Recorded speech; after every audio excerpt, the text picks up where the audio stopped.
Welcome to Let's Talk Kids. I'm Mary Coogan, President and CEO of Advocates for Children of New Jersey and the host of Let's Talk Kids, a video podcast with community organizations, experts, and policymakers on issues impacting children and families.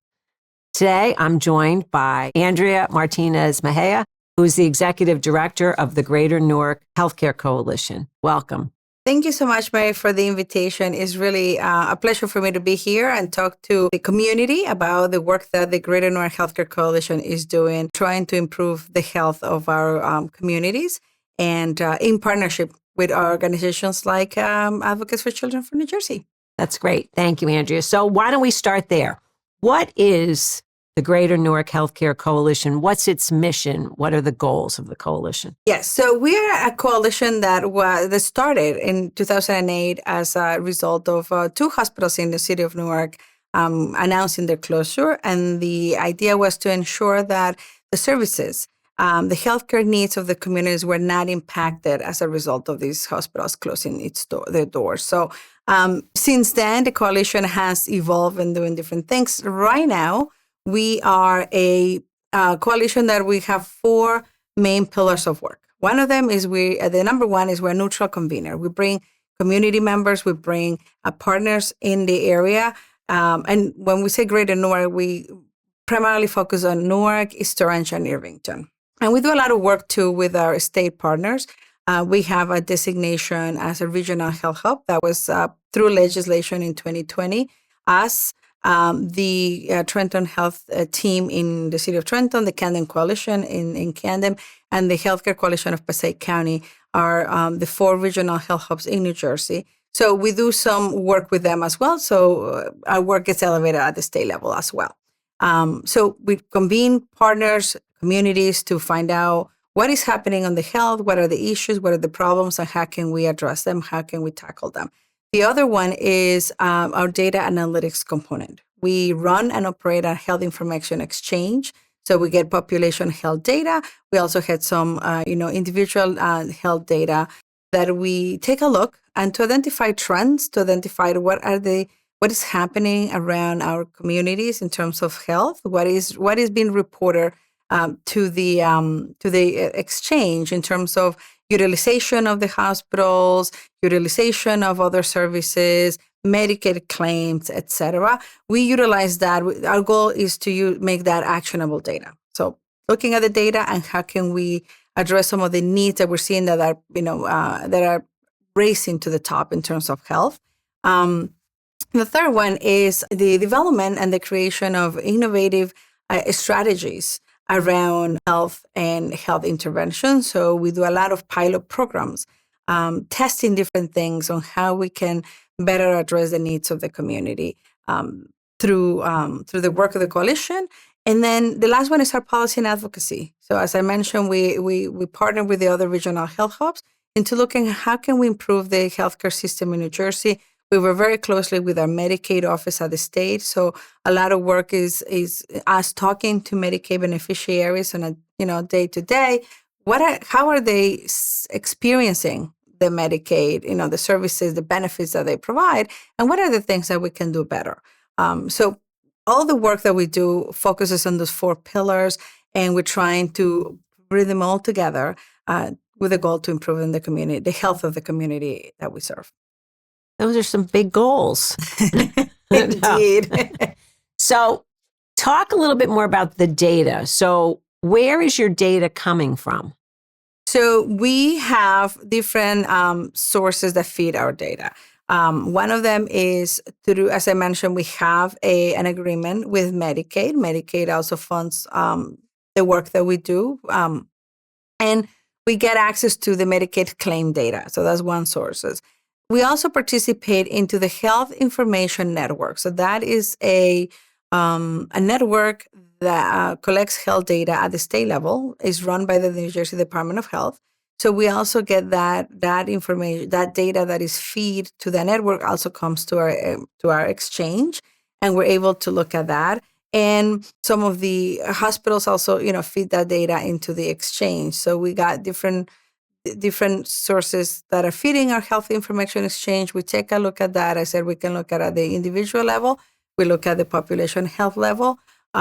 We primarily stay on the population health level. So we aggregate the data to find trends, to identify what is really happening around specific issues in our community, and how can we identify either public health interventions, so how can that turns into a convening of partners or experts, or that turns into like a need for advocacy and policy changes. Okay. Well, it makes a lot of sense, right? Because you identify some problem area, or you might identify something that's working well, and you might say we should do more of this. Or if it's a problem area, this is something we need to address. Correct. So what drew you to the coalition in terms of deciding you wanted to work here, or to the healthcare arena?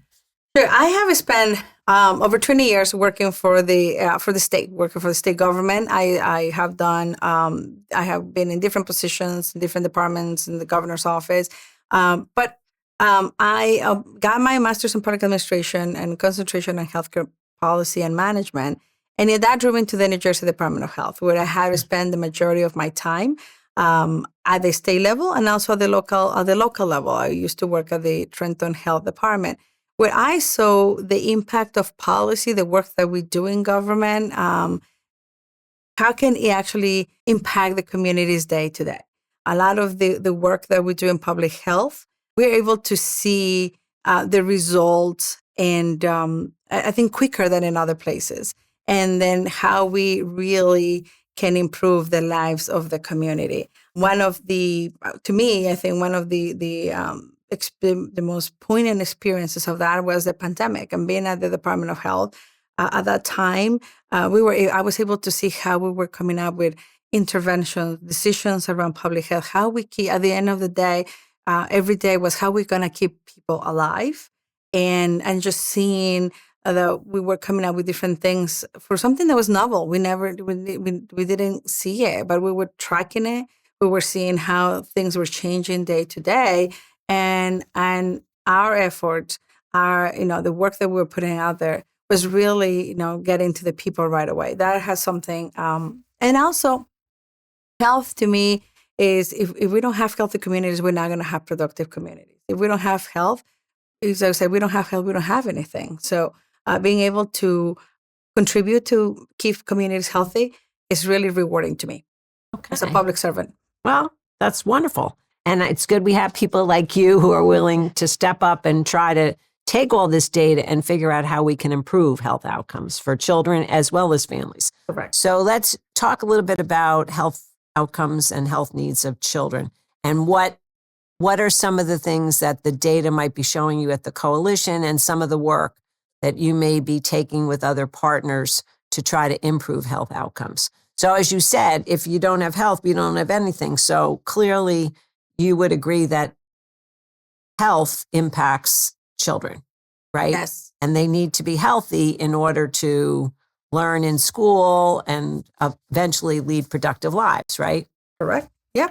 So who are some of the other community organizations that partner with the coalition in terms of the work that you do when you're trying to make changes that might improve health outcomes for kids? As I mentioned, we are a multidisciplinary coalition. So around the table, we have the representatives from the local health department. We have representatives from the state, the connection that we have with the state Office of Medicaid, the New Jersey Department of Health. We have our hospitals, around the table, and we have other community organizations like the Advocates for Children for New Jersey, like Program for Parents here in Essex County, that help us build and help us address those needs, either by their sharing with us what's happening, but also as a thought partners around how can we bring some of this health information to the community? How can we ensure that, for example, we know pediatric asthma is a problem. We have looked at the data. We know that in Newark, 1 in 4 children is diagnosed with asthma. And that is a big issue because we know if it's not treated, it's going to affect their life. But also, we know as well, through our partners, through our experts, that if managed correctly, kids can thrive with asthma, right? They can become productive adults, and they can do a lot of things that we think they can, right? We think, oh, maybe they cannot participate in sports, maybe they cannot do these.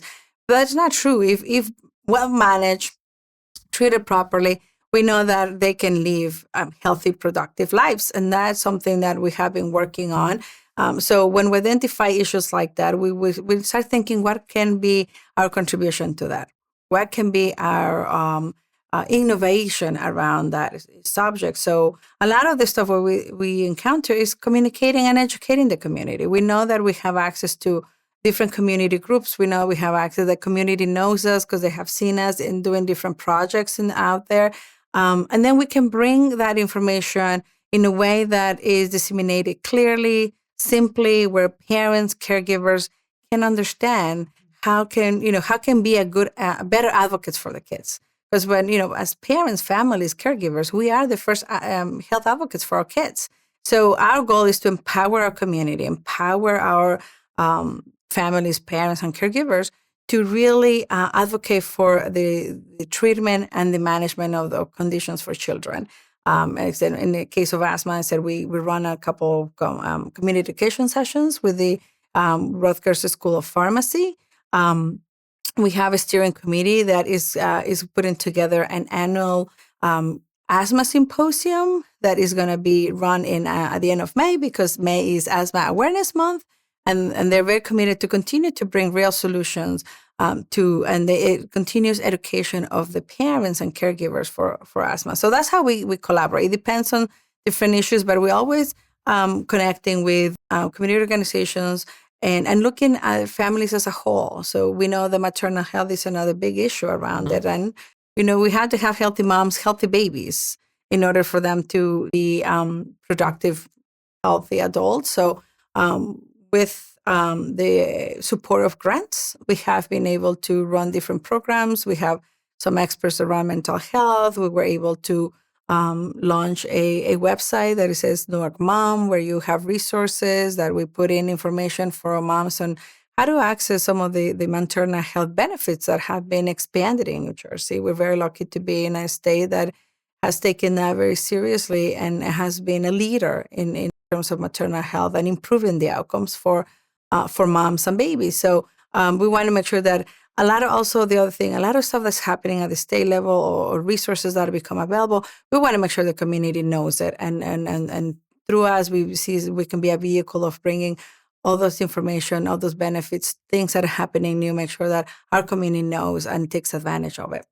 Okay, so can we go back to asthma just a little Correct. bit? So if, let's say, I have a child who has asthma, what happens if my child probably needs an inhaler and I don't have the resources to get that inhaler? If I had insurance, it might be covered. Would the coalition help parents understand how they could enroll in New Jersey Family Care? Would they try to find them resources if the parent, kids qualify for insurance now in New Jersey because it covers all kids, but if they were hesitant maybe in trying to access New Jersey Family Care because it's a state system, are there resources out there through which I might be able to get an inhaler for my child? Yeah, so we are looking at identifying some of those resources. What we do, we don't provide direct care services. So that is, we link the individuals to organizations or providers or, programs that provide that direct care. One of the things that we do through the education component is to ensure that folks know what are some of the resources to better treat the asthma in the kid. Some of them is the type of inhaler, what is the right way of utilizing it, and then the systems level. When we talk to pediatricians or when we're talking to providers, some of them have shared their challenges around insurance, and so as with the ability and the connection that we have with the state and the link that the work that with Medicaid, sometimes we can also bring those up to them and say to the state or to some of the managed care organizations that are running the state program, and saying, here are some challenges, here are some things that you might want to consider to make it easier for the beneficiary to access those services. And as you mentioned, yes, we played a big role in terms of make sure that kids get enrolled in coverall kits and then Medicaid in general. And that is one of those aspects that we know it's important for the community. And one of the things that we're going to be continue to work, because we know as Medicaid is changing, and this year is a big one because there's a lot of changes coming to Medicaid, we want to make sure that the community is informed and educated. So, and also identifying what other resources are there in terms of for those families who don't qualify for it. Unfortunately, there are some. The choices are becoming limited in terms of insurance for folks that don't qualify for Medicaid or the programs, or like you indicated, they are fearful of accessing the programs because of their status in this country. And I think that continues to be a problem that as partners have to continue to look at. How can we ensure that those families continue to get health? What we know is that preventive health is cheaper than health at the hospital side, at the bedside. So it's important that we continue to advocate for the access to care, access to primary care. Again, foregoing health is going to be very costly in the end for some families, for some individuals. So it makes sense that we continue to look and find solutions on how we ensure that individuals in New Jersey can access care that keeps them away from the hospital, which is more expensive. So even if you look at it in the economic side, is more expensive by us not taking care of families and the prevention. Prevention is always easier and cheaper and keeping people healthy. No, that's so true. So I know, and when you mentioned about the changes to Medicaid, I know some of the changes are going to be with reference to eligibility, and with adults, they're going to have to meet certain work requirements, right? And they're going to have to document that they're either working, volunteering, or in some type of education program at least 80 hours a month. Correct. But it's my understanding that doesn't impact the children, right? Mm-hmm. And New Jersey has a very expansive, I'm going to say, program under New Jersey Family Care up to 350% of federal poverty. So many low-income, middle-income people who don't have health insurance through their employer, their children could still be covered by family care, right? Even if they are no longer qualified. And I guess to me, it's great that the coalition does that educational component to say to people, you should still enroll your child and make sure you fulfill all the requirements to make sure the policy gets renewed, right? Which now that the pandemic is over, people have to be proactive in that regard. You mentioned something about the care management organization. So my understanding is if my children are going to be in family care, it's sort of, that's my network, right? Mm-hmm. My HMO. Yep. But those companies or those nonprofits, they also have people who are doing outreach, right? So they also could answer a parent's question about care and help find the provider, right? Yep.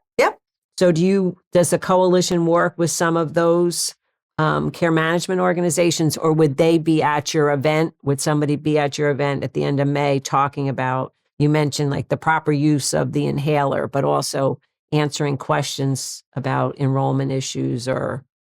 Yeah, no, we're utilizing all the events that we have to be an opportunity for different partners to come and bring their resources and answers to the people. So yes, we invite them. We're going to have opportunity for folks to be there to bring their resources and tabling.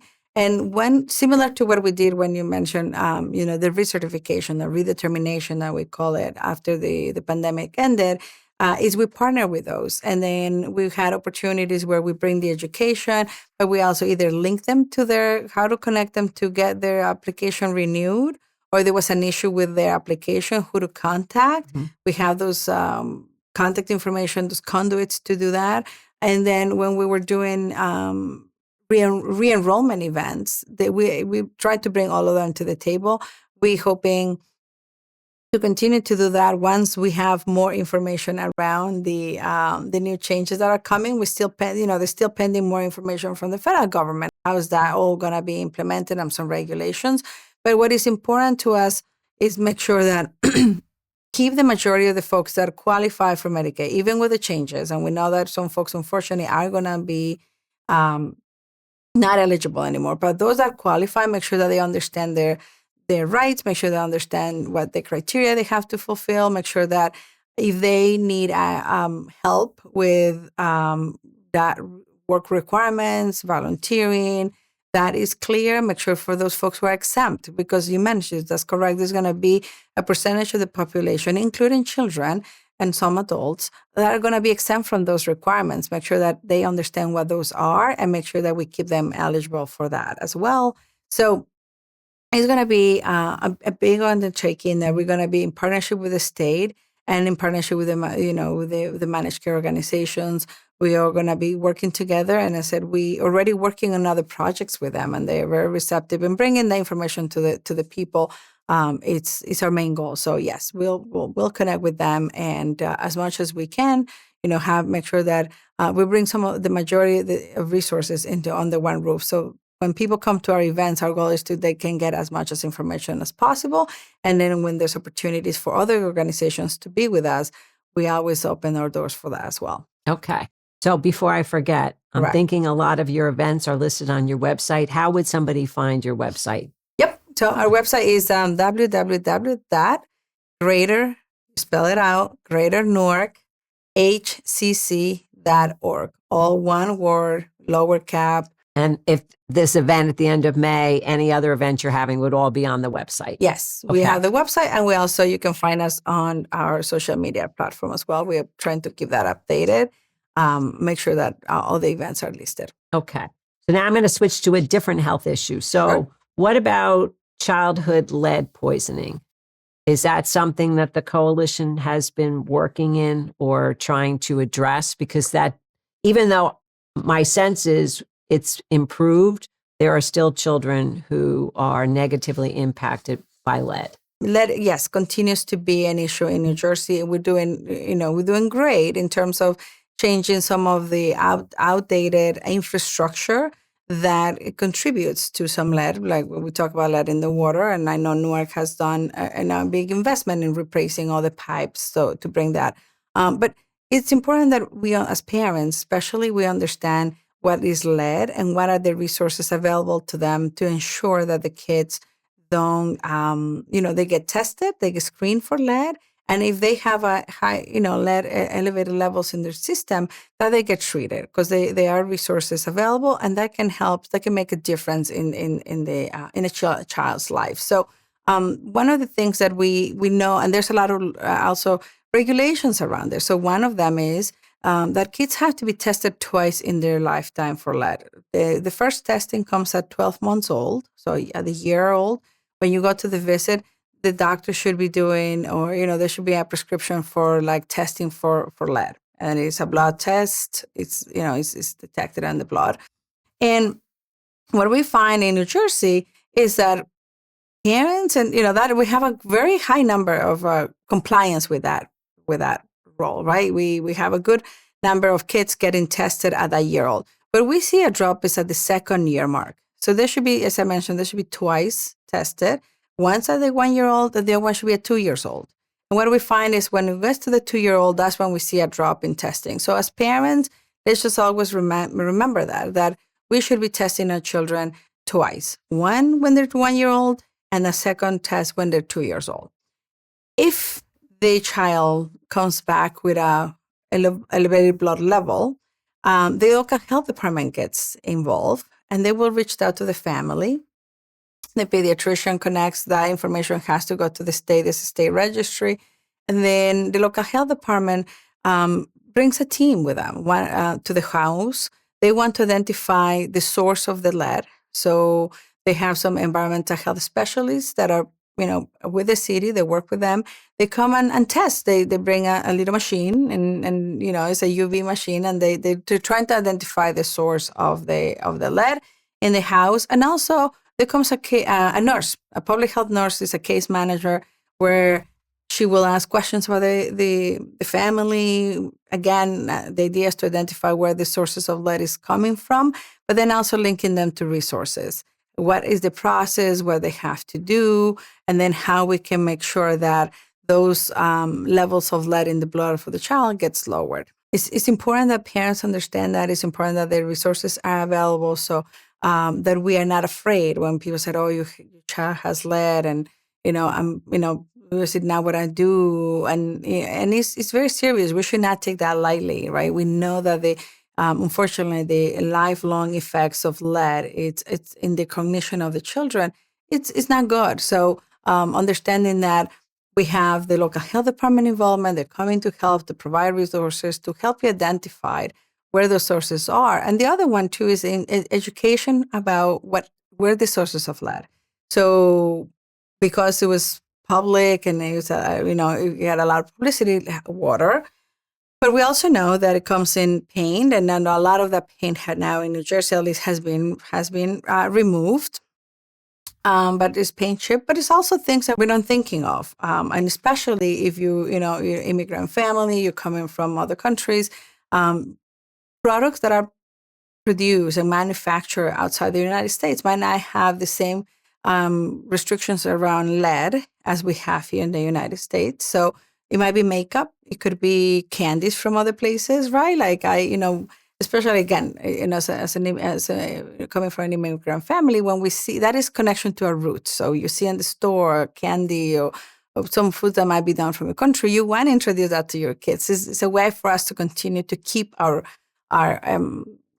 roots, our cultural roots alive. But they might have lead. Toys, again, things that are manufactured outside the United States, we have to be mindful that they might have some higher levels of lead. Even some things that we use at home, like incense. So it's not only always like, it's the water, it's the paint, is what we have known traditionally, but there are other ways that inadvertently we might be introducing lead into our children. So that's why it's so important to have the professionals come to your house, look at things, test a couple of things to identify the source of the lead so you can correct it. That's really, it is amazing when you think about, traditionally people think old houses because of the paint, and then water became an issue. And I know sometimes they talk about there could be lead in the dirt, right, or in the soil. Sure. But when you start thinking about candy or you start thinking about other toys, right? So I guess it could possibly be in the paint or in the flavoring, and people would have no knowledge of that, right? Yes. So for the people who are listening or watching today, what is the impact of lead on a child? And my understanding is the reason why we want kids tested when they're very young is because it could have a greater impact on very young children than on adults, right? Yes. So what are some of the impacts that lead could have? As I mentioned, it does unfortunately affect the brain, the cognition of the child. So you might experience, some of those children might experience developmental delays in terms of, their normal development. So hence the importance, and then some of those are irreversible. So the earlier we can detect it, make sure, make sure that there's minimal exposure to lead, it's going to have a better outcomes into the child. So that's what is the importance of prevention, which is the testing, and treatment. Timely treatment, because you can reverse that, and then the child will be, will be able to live a healthy life. But if you forgo that, if you're not doing it, the consequences can be lifelong, because it affects, unfortunately, the brain, some areas where you might experience some developmental delay. Okay. So it's harder to correct. And my thinking is kids don't show a symptom. Correct. Right? So that's why, again, that testing is so important. Exactly. Yeah. Okay. There's not there's not a symptom that said, oh yeah, you definitely have been exposed to lead. You have to, you have to test the blood. Okay. So, it's good to hear that at least the numbers are looking good in terms of many people are getting their child tested. And then just the reminder, like you said, that second test at it's just as important. It's just as important. Correct. What is the data showing you with reference to people getting their children vaccinated? Is that something that, because of all the public discussions that we're finding, people maybe are hesitant on certain vaccines, or it's just dropping off? We haven't seen the latest numbers, but we have heard, from professionals, from a lot of healthcare providers, that they have seen a decrease in vaccinations and immunizations of children. And we want to make sure that we continue to educate the community around vaccinations. We know that they save lives. We know that we have been able to eradicate some terrible diseases like polio as a result of vaccination. And that unfortunately, we are seeing some of those diseases that have been eradicated decades ago. They're coming back as a result of our, we're losing. I mean, during the pandemic, we heard that immunity, right? The herd immunity, we're losing immunity. So we are seeing some of those coming back, and we don't want that, right? It's like, we don't want kids, in this day and age, we have been developing polio when we actually have a very easy, simple, way to prevent that from happening. So we continue to ask the parents and the community to educate themselves about the importance of the vaccines. If you have concerns, you can talk to your healthcare professional. Certainly, we encourage folks to make sure you bring your concerns to the health professional. But we still, it's important to vaccinate. I said we have seen the results, and again, we don't want to see the again bringing some of those diseases that are again they can be detrimental to the health of a child.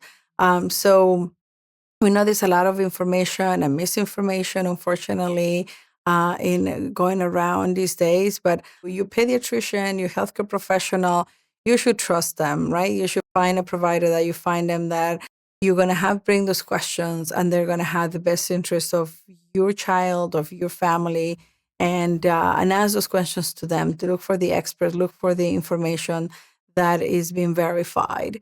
And really consider a lot of it is just consider the impact, the negative impacts that not having vaccination have, not only to your child but also as a community, because we're seeing terrible outbreaks happening for the measles vaccine, for the measles. And let's just let's not forget we just went through a pandemic a few years ago, and how terrible that was, how many lives we lost. And when we know that we saw when we changed the curve was when we had a vaccine. So we have, I think, in our lifetime being able to see what happens when we develop vaccines, and seeing the changes in diseases and the progression of a disease, and the protection that we can offer. So we want to continue to do that. We want to give that opportunity to our future generations. And the other piece is too, it's interesting because we have done such a good job, and that's what usually happens with public health.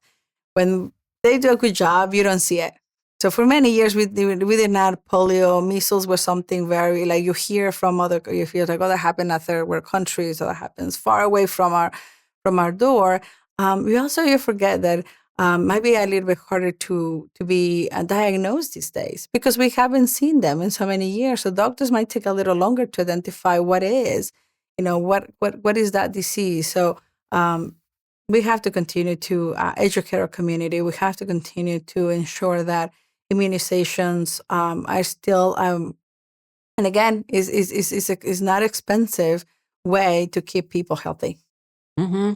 No, it appears from what you're saying, it's the education part of it that we have to be really vigilant about, but also encourage parents who might have questions to ask those questions. Yeah, right? Exactly. And see what happens. And there are a lot of trusted, professionals out there who want to do that. And then again, I said it's important to make sure that you have a trusting relationship with your provider. Where you're entrusting the health of your child or your family, there should be somebody that you actually trust and feel comfortable asking those questions and having the discussion. So kids a little bit older. So you mentioned the pandemic, and I do think there's been a general consensus in terms of, the people that I speak with the older kids, that more young people, adolescents, had anxiety issues, maybe were more hesitant going back to school, and that's obviously going to impact their learning as well. So is the coalition or any of your partners working at all on addressing the anxiety or depression, or are we looking at data in terms of the impact Yeah, we know that mental health is a big issue, a big health issue, and one of the things that we also know is that mental health and physical health, they're together, right? They're not. We cannot separate our head from our body. And we here in New Jersey, we're seeing that we're moving towards a holistic approach in terms of the behavioral health services and the physical health services. They're provided in the same area. They're easier access to it, because one of the things, unfortunately, we have seen is that for behavioral health services, especially around kids, is there's a need and there are gaps. We don't have, there are not enough in some cases, and then there's not enough providers for behavioral health. There's not enough in some of them for those patients, especially pediatric patients that might need hospitalization as a result of a behavioral health condition. Sometimes there are not enough beds in the state. So we know that it's a growing problem, unfortunately, and I think we're still seeing studies of what is causing it. We know the pandemic certainly had an impact, but also, we're hearing a lot in terms of social media and and just the environment that our kids are growing up these days. And we know that we have to do more to for that offer. So it's actually very exciting to hear that is one of the priorities for the new administration. Governor Sherrill has made youth mental health one of her priorities, and we welcome that. And we welcome participating in contributing in any way we can. We did through our some grants that we receive and through some of the mentioning piloting programs that we have done. We did one around mental health, and it was around positive parenting. So, we know the effects of trauma, and we have, that is, everybody faces trauma. So, I think all of us who went through the pandemic, for example, right, we probably, we have experienced trauma.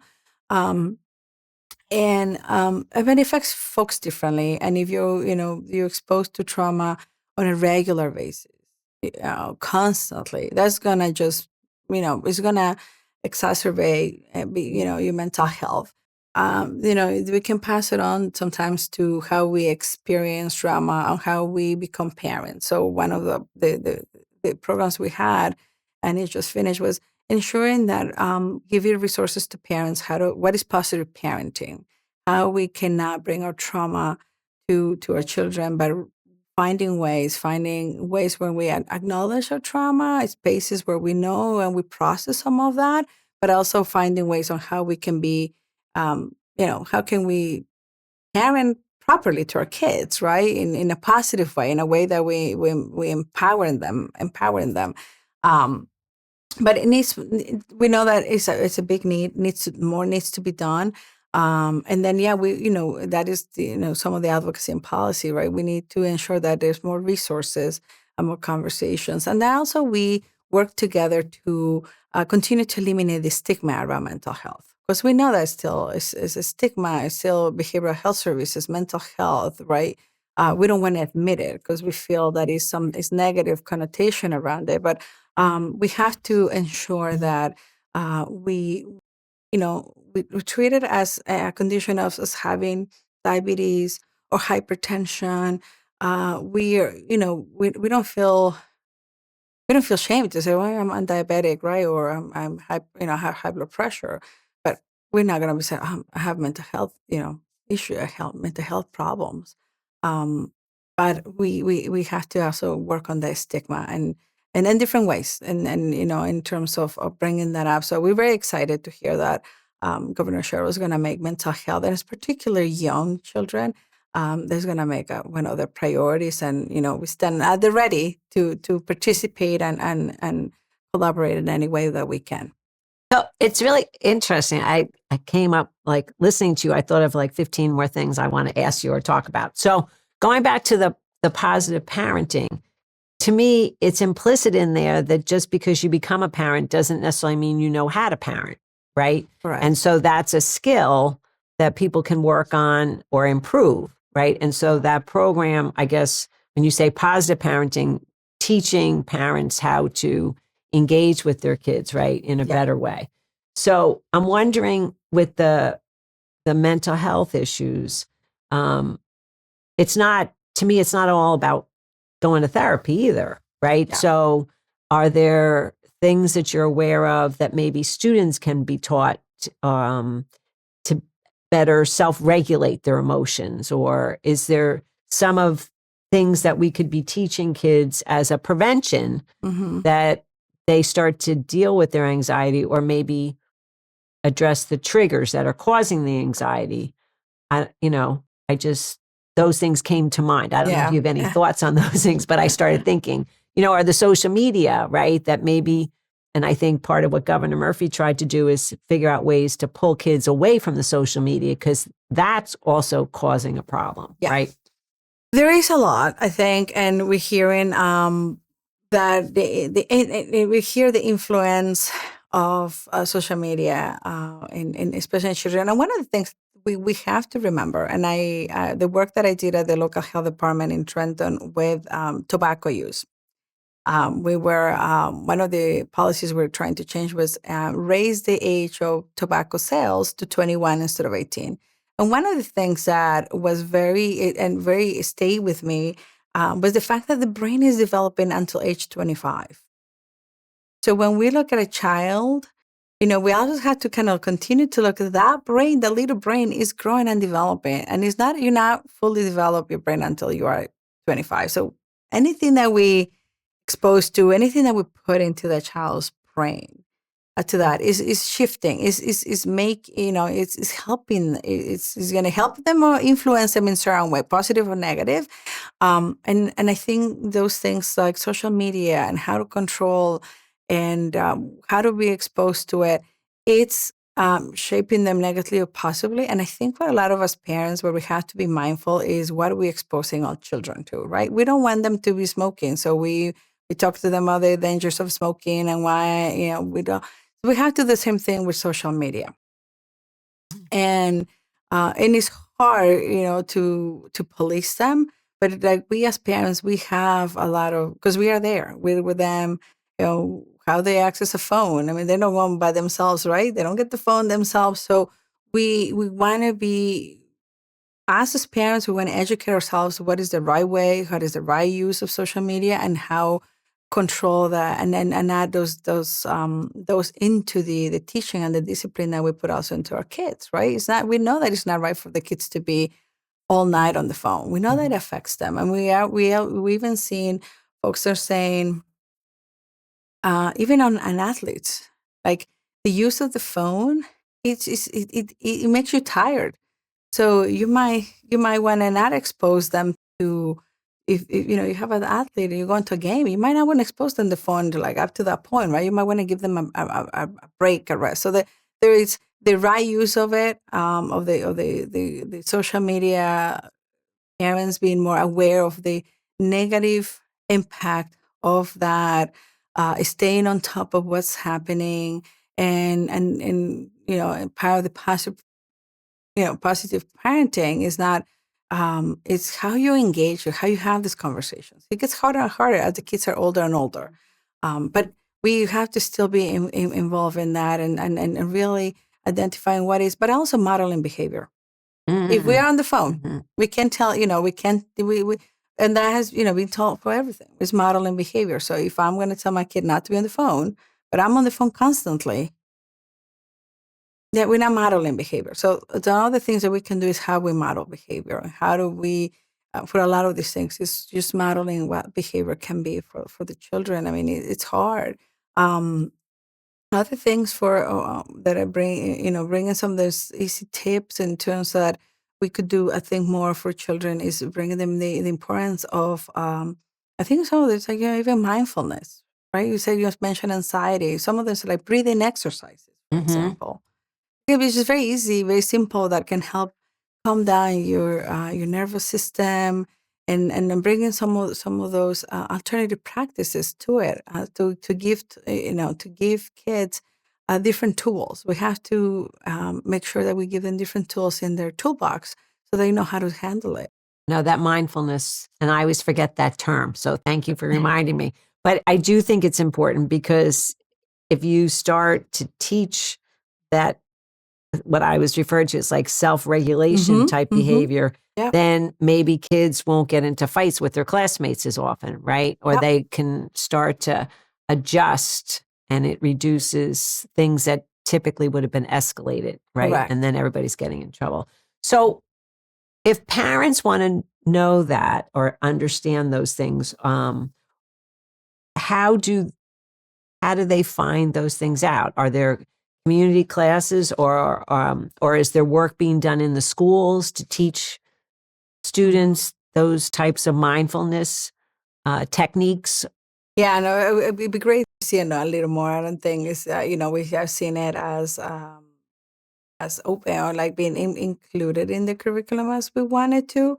But this is a good way in terms of like the internet, right? Or your library. I mean, there are books out there, there are tools, and this is a way that the internet can help you to identify what are some of the mindfulness techniques that can be applied to the kids. I mean, we hope that some of these are being added more into the curriculum, because they're important. And you said some of them are like low cost. The self regulation is very important as well. We also know that because of the use of the phone, we know how we interact socially has changed, because we're now, I think we're getting more used to interact with a screen instead of like a face to face. So encourage that connection as well, because and then utilizing taking cues from being across from the other person and saying, well, they're getting angry, maybe I need to, we're losing that because we're just looking at a screen all day in many cases. So the last topic is, I'm thinking, is diabetes. So Mhm. there is, or it appears that there's an increase in the number of children who are pre-diabetic or diabetic. So in terms of healthcare, my sense is some of that has to do with food as well, right? Is that something that the coalition has looked at, is looking at? Yeah, diabetes as a chronic disease in general has been another topic that has been brought up by some of our partners that we need to look at. Currently, we don't have a program specific for diabetes yet. We have ongoing, and it's called a Newark Learning Collaborative on Chronic Disease. So the goal of that is bringing different partners at the table who are either engaging, providing direct care services to the community, and we are learning from each other. What is working? How can we engage? What are the things that are making it difficult? The challenges to talk to people or about chronic disease and management, right? Because folks know probably that certain foods are not good and certain diets are not conducive to a healthy lifestyle. But what are really the challenges for those individuals or those families to really make a change and to really, break from that pattern of chronic disease into a healthier one? So we're hoping that through those learnings, we can apply it to other diseases. As I mentioned, for us, it is something that is in our radar that we would like to address. Hopefully, funding. We're a nonprofit, so we depend on funding. But we also collecting, as I mentioned, lessons learned from chronic disease in general and how we address it. Now we know that, unfortunately, for a lot of our families, it's not like they don't know that they're not eating healthy. It's not like they don't know that there are better choices for their diets, for the families. Is access to it and the cost.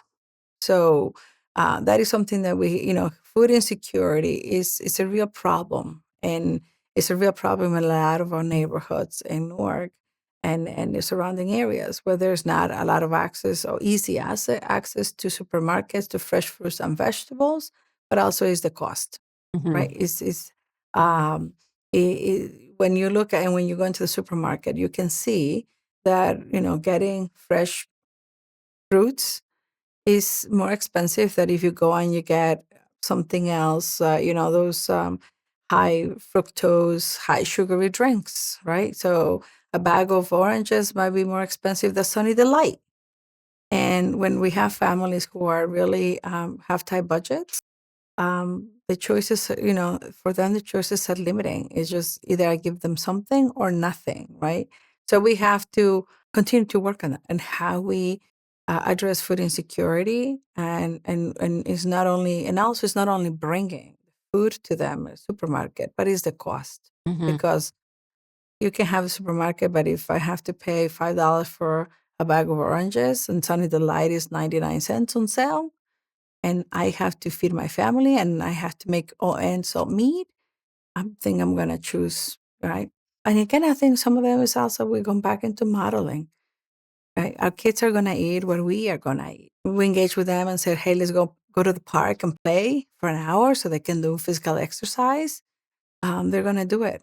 But if, it's a combination of the challenges we have. They're real in terms of food insecurity, transportation. Just we know New Jersey is an expensive state. Mm-hmm. We know that. We see it. The prices of housing is increasing. Everything is costly. So we know families are struggling. But also, it's reminders of those modeling is just what we do, trying to identify ways on how we can, eat better if we do it, right? I tell my kids that, well, you should eat an orange, and I'm just have a big old glass of Sunny Delight myself. So those, for a lot of these problems, I find it's a combination of things, and different partners at the table, including the community, including the parents, the families, but also the other, multiple partners that can help us address. It's not health doesn't get addressed just by getting a doctor or having access to a provider or medication. It's a whole. You have to look at it as a holistic way and different partners at the table. That's so true. And I always think of myself, would I rather eat the orange or a bag of chips? Correct. So now just shift a little bit to one of your other pillars, which was the policy advocacy, right? Yes. Which you have been talking about, but I want to focus a little bit more. What, in your experience, and this is going back from your work at the Department of Health to the current work with the coalition, what are some of the barriers that prevent either good preventive care, and you've alluded to some of them in terms of cost, that you would like to see and you think we can change in New Jersey? So cost you might not, but maybe some of the access issues, like what have you seen? And again, it's not just limited to your work with the coalition, but going back to your work at state government. Understanding care in a holistic way, I think is important. And we have to do more of that. Understanding that really that prevention is cheaper than bedside care. And what we have seen, and it happens in a lot of things, unfortunately, in the way how we distribute funding. After a crisis, a lot of funding comes in. And we have seen it in our lifetime. So after 9/11, lots of funding for counterterrorism and improving our emergency preparedness services and make sure that we have that robust network. And then as we drift away from that crisis, funding actually starts decreasing until the next crisis comes in.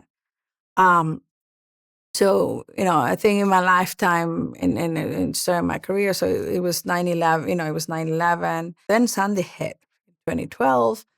Again, a lot of emergency preparedness and how we prepare, how we make communities more resilient, funding's falling. And, then it starts winding down. And public health is I think it's a prime example of it. When we can look at the trends in terms of funding for public health. When there's not a crisis, it gets chip away.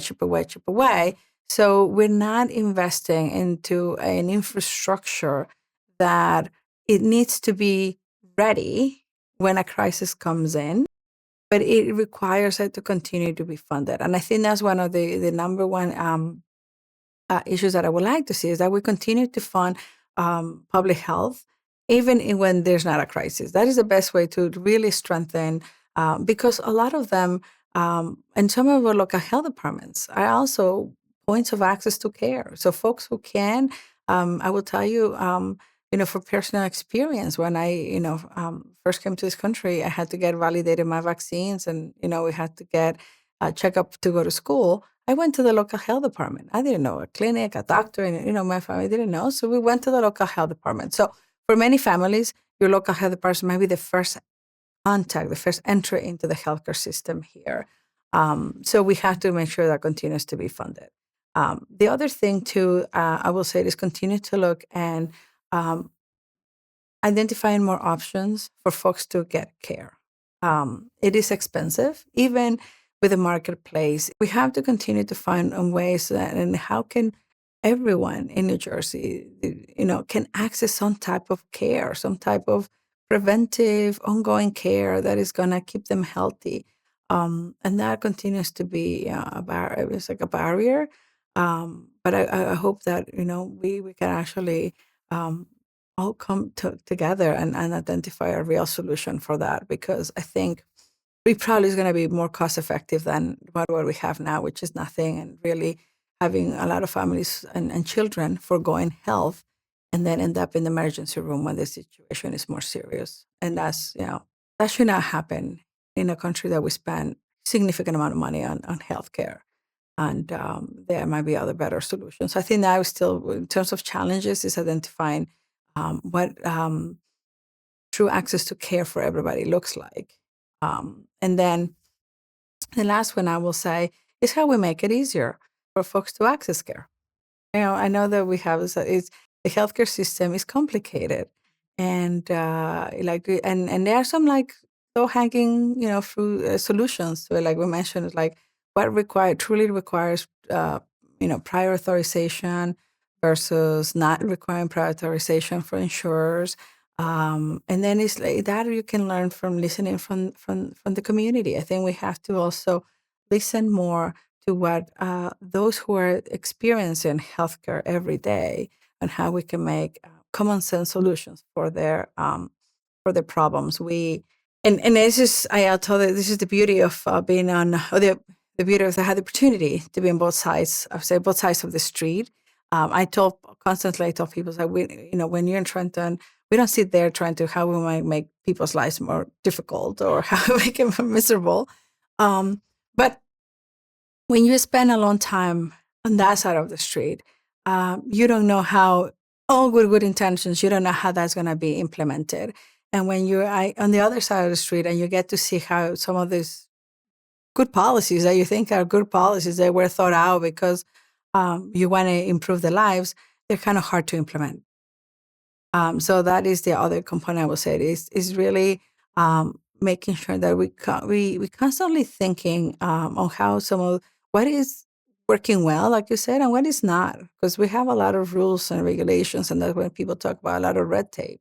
They're all some of the stuff created with good intentions, but implementation becomes harder, and a lot of it, and also funding. It starts with funding, because some of the stuff that has been put in laws. I saw firsthand in the department. There's a lot of things that people say like, well, there's legislation, you have to do this, you have to do that, and when you look at it, there's not a touch for funding. Mm-hmm. That makes it hard, and that's what I think a lot of folks don't understand. It's like, why are you not doing that? Because the law says you have to do this, but it came with no funding, and so it's the I will say that is an exercise that we should do more. I think at the state is assessing and evaluating more what is working, what is really improving the health, and what is really improving the lives of the community, and what things are just good ideas in paper or good thought, but the implementation is hard and should be eliminated to make it easier. So those are like after 20 something years of being on both sides, I get to assess that and say it really you have to be able to evaluate, like we have to do all the time what is working well and continue and support it and properly fund it, and what things were good ideas maybe at some point, but now they times have changed and they need to be replaced by other ideas that are more okay. or less red tape. No, I totally agree with you. I'm thinking when you talk about the local health departments, so my sense is local health departments used to provide a lot more direct service. And so I guess that because of funding, they just do less and less? Or is it because somebody else was deemed to be a better provider? It's both, I think. Yes, the local health departments have the ability for them to provide certain services has diminished. And it's also looking at what, I think it was starting to what is with the questions, what is the right way to go? What is the right way to get it? Where will you get the best care that is easier for the individual? And there are spaces for the local health department, and there's spaces for a medical home, right? For the clinics. But funding, I think, has dictated a lot in terms of what can be offered. So yes, back in the day, I think local health departments were able to do even a lot more education. Mm-hmm. They have community, they had the community health educators really going and talking to people, educating them about the services. And now we're seeing that, unfortunately, it's been less and less because it's hard. Their budgets have been slashed. And then it goes into the question is like how we can make medical homes for individuals where they can get holistic care. Like it's not only your immunizations, it's not only your vaccines, it's not only but it's more. It's how we ensure that you are growing as you're supposed to be. Like who's doing your annual checkup, who is doing your oral health. We haven't even touched on oral health. um, um, is your mental health services as well, right? Like we talk about, it's the body is all connected, and we somehow trying to separate in different things, right? We we have funding for physical health, but not so much for our health, or we have funding for our health and physical health, but not so much for mental health. So the body is all one, and they all communicate. And if there's something is not working, it's going to affect the rest of the body. It's finding out who does it, and said the healthcare, local health departments cannot do it all. But certainly there's a big role they played, and a lot of it is in the education, in the access to some life-saving vaccines, and some of them have done it, and is the investigation of bringing their environmental health specialists and the nurse together to identify lead. So there are spaces where they can be very helpful. And then, the others are where like maybe a medical home, a medical doctor, primary care doctor provides more continuous, ongoing care. Has the coalition at all looked at, or I don't know, what I'm going to call them local clinics? Like a lot of communities have urgent cares now, or they have a walk-in. Is that, my sense is that has relieved some of the emergency room care, right? That people so now go to these types of clinics. But is there a space for those clinics to maybe become more in line with what would be a medical home? And I don't know if you have any thoughts on that. Just from listening to you, I started thinking about those alternative care. Yeah. No, certainly. And that is a good question because we have seen an increase in urgent cares across the state. Um, and then it's how you engage them because they're like, yeah, against some of the system, they're kind of like private practices. So, like for example, we don't, it'd be great to connect some of the data, like they participate on the health information exchange or the health information network, so we can see who's going there, what is the data looks like. And again, as an individual, being able to, if I happen to be at an urgent care, because I sprain my ankle, not necessarily have to go to the hospital, but I go, they take care of me. That data follows me everywhere, right? Because then if I happen to be a university hospital and you open up my chart and then you see all the data. Oh, she was there. Oh, she's hypertense or she's diabetic. It improves the care. But so right now they are, it's like private practices. So we don't have a lot of information yet and how is the utilization of there? I mean, some of them you still have to pay. So I think goes into the question of who's going there and who's paying for it. But there could be, yeah, as we're looking at how we expand, because that's the other thing we haven't touched in terms of this. Also, we have a workforce crisis. There's not, unfortunately, a lot of family care physicians or primary care pediatricians. Those, believe it or not, family care physicians and pediatricians are like one of the lowest paid medical professions. So a lot of our, a lot of our doctors, medical students are going for other, more lucrative specialties because we know the cost of going to medical school is high. So we do have a crisis, and they can be, yes, when we're trying to expand the network of primary care, they can be a good partner. But I think it's the question. I think we still have to learn more about them, and the question is who's utilizing it, how much, is there opportunities to identify ways of linking individuals who might be underinsured to a system that is that the cost is affordable. You also mentioned something about prior authorizations. What is the requirement for a prior authorization? It depends, and it's based on your insurance. So some some procedures might require. So the doctor said, well, let's pick maternal health. Your doctor said, you have your pressure is high and you should be monitoring it because we know that high blood pressure is a risk for a pregnancy, right? So you should be you should take your blood pressure every day. And some insurers, you cannot just go and pick up the blood pressure monitor from the pharmacy. The insurance company has to approve that, even though your doctor said you need it. It's important for you to check it every day. But if you want it covered by the insurance, they say, yes, we cover, but we have to approve it first. Adds delay, right? It just adds time by the time you get to the insurance approve and which one and where you get it. There might be days.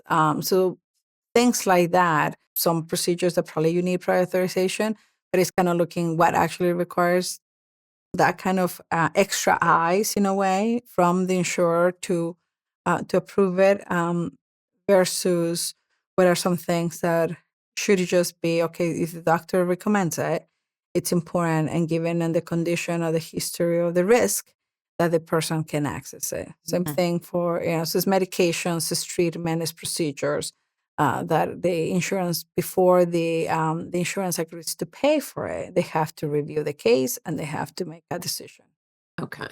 And then you talked about oral health, which you're correct. We didn't really talk about oral health.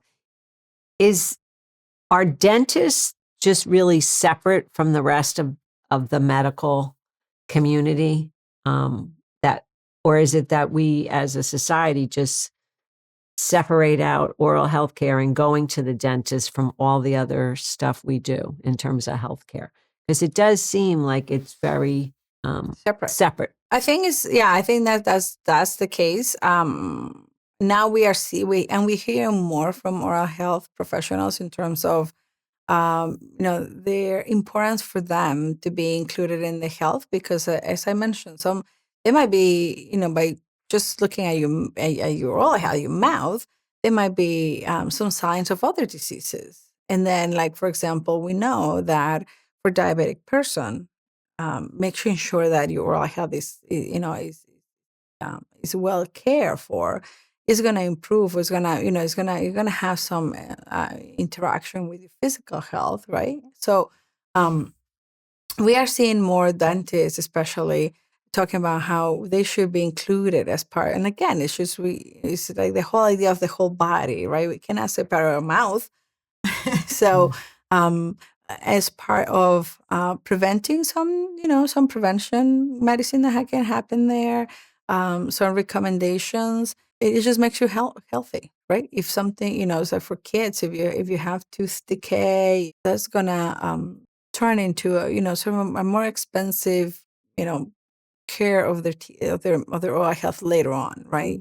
So the importance that we also consider, like, same as we know that we have to go to the doctor for our annual checkup, that make sure that we also know that we have to go to our dentist every 6 months, and and continue to have that prevention side. All that is just, again, prevention in general is just cheaper than the having to treat something longer. And also, we know, our oral health also is how people perceive themselves, right? If something is wrong with your mouth, how your appearance is gonna have an effect on your mental health as well. You're gonna be self-conscious.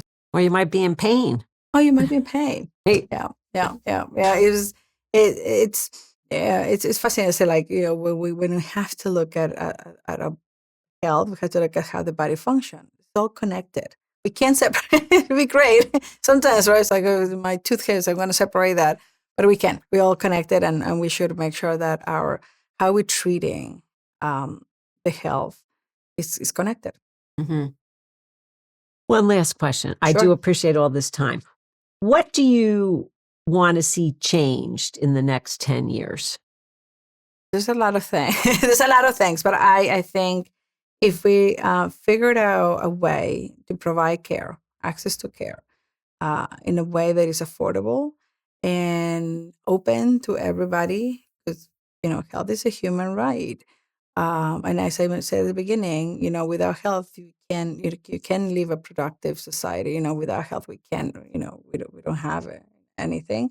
That would be I think that would be a big achievement for us if we can really find a way. We develop a system where we can truly say that people can access care, some type of care. Will be, I think, we'll be happy. And I think it can be done. I think we also have to be innovative in that. And I think we also have to look at, if there are other places that have done it. We don't always have to be the first ones. I don't think we have to reinvent the wheel. And, I think we just have to really be willing. And there's a lot of partners at the table, right? Because when we talk about why the cost of healthcare, so we start pointing at each other. We start saying, well, is the cost of medicine? Well, is the pharmaceuticals? Well, is insurance? Well, I think we really have to find a way on how we come all together and identify the way that we can provide access to care, which I said is cheaper to prevent than treat, to everybody who needs it. Andrea, thank you so much. Any final thoughts, comments? Well, thank you so much, Mary, for today. It's been great for giving me the opportunity to talk about health, about the work that the Greater Newark Healthcare Coalition is doing. And I hope that some of these resonate with the families. I hope that what we talk about today really, inspire some of them to look into their health, to learn more, to educate themselves more about and really become the best health advocates for the children.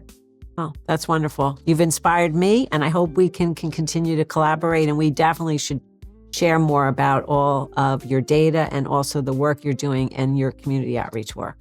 Thank you so much.